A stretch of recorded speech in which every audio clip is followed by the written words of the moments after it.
Irán zastavil bíkov, geopolitické okienko, Wall Street hlási návrat, víkend u Bernieho, Adidas vidí svetlo na konci tunela, ASML ubezpečuje investorov, problémy dividendových kráľov a Salesforce ako nákupné maniačky.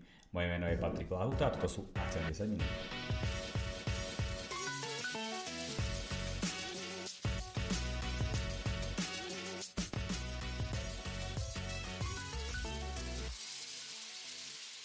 V strede apríla akciové trhy ustúpili zo svojich maxím, keď sa v strate ocitli všetky kľúčové indexy, či už v USA, Európe a tradične už aj v Číne.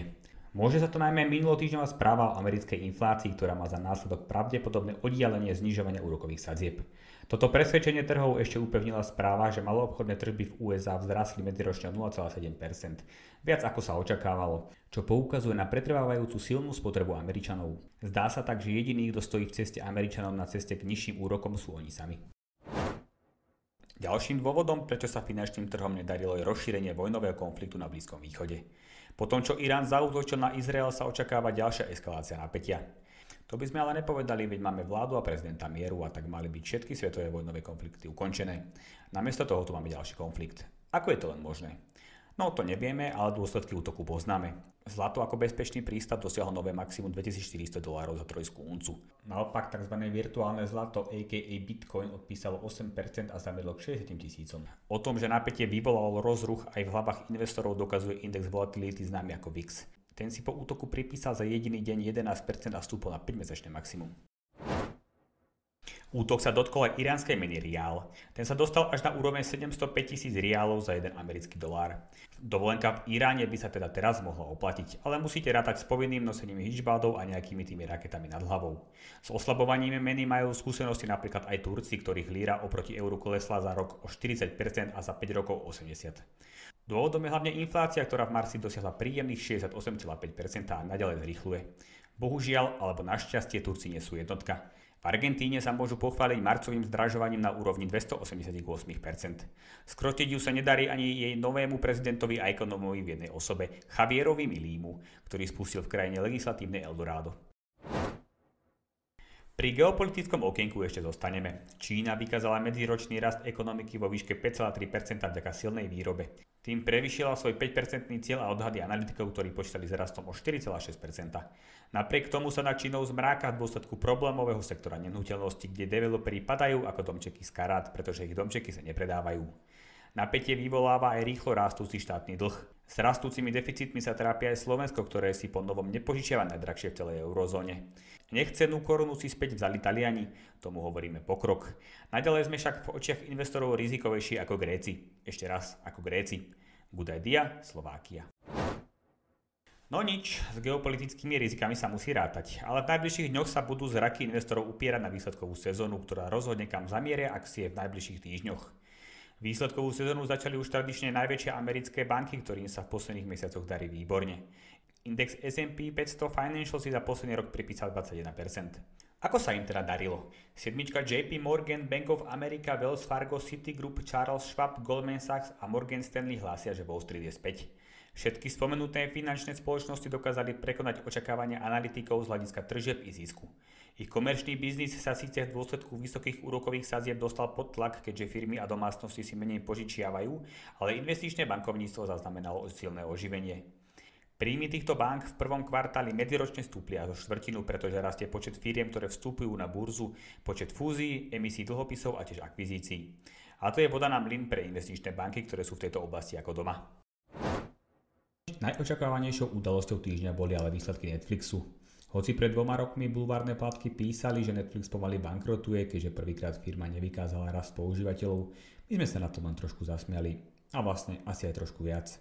Vtedajší 70% prepad akcií naštval pravdepodobne aj samotných predstaviteľov firmy, pretože odvtedy Netflix kopol do vrtule.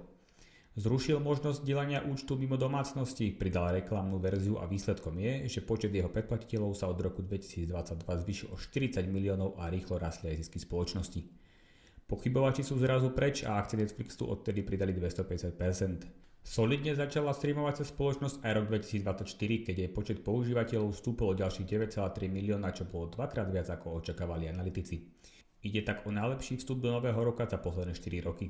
Príjmy sa zvýšili o 15%, zisk o 80% a zisková marža dosiahla nové maximum 28%. Reakcia trhov napriek tomu ale bola negatívna a akcie odpisujú 6%. Ako je to možné?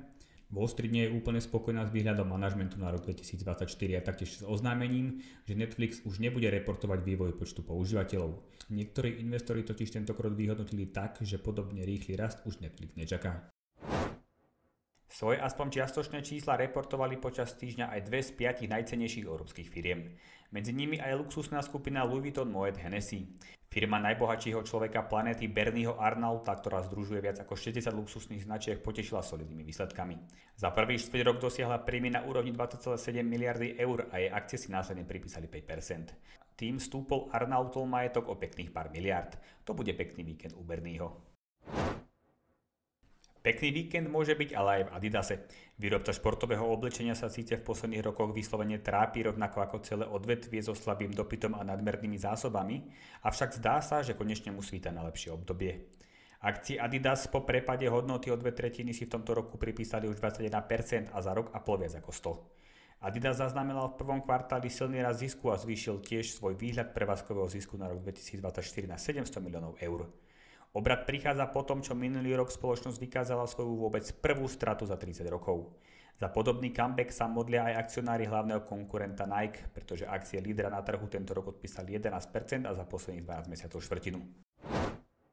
O niečo horšie správy dostali investori najhodnotnejšej európskej technologickej firmy ASML. Že ju ani nepoznáte? Mali by ste, pretože bez nej by ste pravdepodobne nepočúvali tú správu a rovnako tak nepoužívali veľkú časť techniky, ktorú používate. Holandská firma je výrobca ultrafialových litografických zariadení potrebných na produkciu najpokročilejších čipov, vďaka čomu má vo svete v podstate nenahraditeľné miesto. S rozmachom nových technológií sa firme darí ako nikdy predtým, ale v prvom kvartáli to tak úplne nevyzeralo.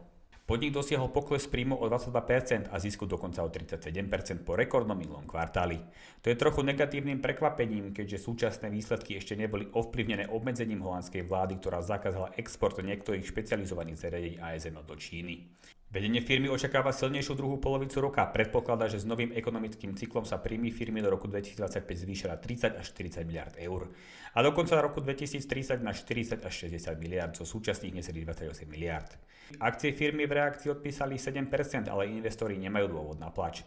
V tomto roku akcie firmy napriek tomu zrástli o 29% a za posledných 5 rokov dokonca o 364%. V nepresvedčivých výkonoch pokračuje farmaceutický gigant Johnson & Johnson. Tento dividendový kráľ, ktorý zvýšil svoju dividendu pre investorov 62 rokov v rade, čo je zhruba priemerná dĺžka výstavby nemocnice na Slovensku, mierne prekonal očakávania analytikov. Akciám sa však naďalej nedarí.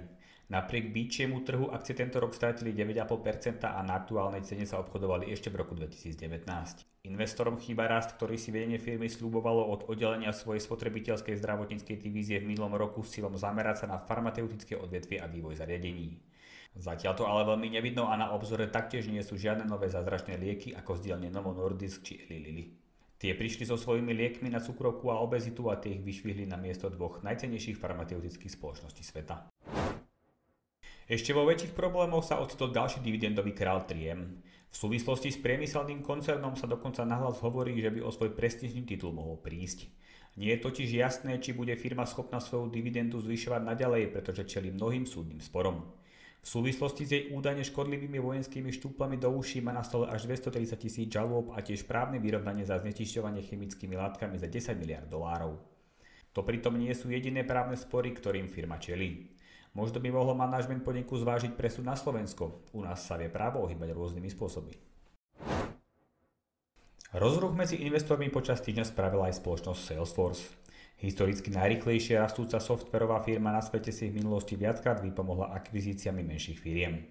Za to však bola viackrát pod paľbou kritiky akcionárov. Nie sa čomu čudovať, pretože neraz stratégia podniku pripomínala nákupné maniačky. Organizácia mala za svoje nákupy platiť vraj neprimerané sumy. Príkladom je akvizícia firemnej četovacej aplikácie Slack za takmer 28 miliard dolárov v roku 2021. V tom čase tržby Slacku nedosahovali ani 1 miliardu dolárov. Pred pár mesiacmi sa poskytovateľ softveru pre vzťah so zákazníkmi, marketing, predaj a analytických nástrojov zaviazal, že k podobným kúpam už nedôjde.